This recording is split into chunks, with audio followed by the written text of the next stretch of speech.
Hi hello. ഇന്ന് ഞാൻ എൻ്റെ ഞൊട്ടങ്ങൻ്റെ ചെടി കാണിക്കാൻ വേണ്ടി വന്നതാണ് കേട്ടോ. ഇതാണ് എൻ്റെ ഞൊട്ടങ്ങൻ്റെ ചെടി. കണ്ടോ, ഇത് ചട്ടിയിൽ ഉണ്ടായതാണ്. ഇത് നമുക്ക് പഴുത്താൽ ഇത് കഴിക്കട്ടോ. ഇത് പഴുത്തിട്ടില്ല, പച്ചയാണ്. ചെറുപ്പത്തിലൊക്കെ ഇഷ്ടംപോലെ കഴിച്ചിട്ടുണ്ട്.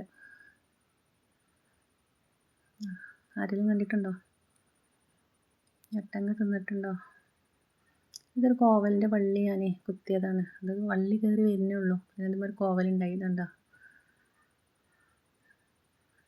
വള്ളി കയറുന്നേ ഉള്ളൂ. ഇതിന് പുതിന കേട്ടോ. ഈ ചെടി ആർക്കെങ്കിലും അറിയോ? നമ്മൾ ഈ ബൊക്കയിലൊക്കെ ഒരു പൂവ് ഉണ്ടാവില്ലേ, ചെറിയൊരു പൂവ്, ആ പൂവിൻ്റെ ചെടിയാണിത്. ഇതിപ്പോൾ അതാ കുത്തിയിട്ട് ഉണ്ടാവുന്നതാ. പൂവിടൽ തുടങ്ങിയിട്ടുണ്ട്. പൂവിട്ട് നല്ല രസമാണ് കാണാൻ. ഇഷ്ടം പോലെ പൂവുണ്ടാവും. ഈ വീഡിയോ ഇഷ്ടപ്പെട്ട എല്ലാവരും സപ്പോർട്ട് ചെയ്യണ്ടേ.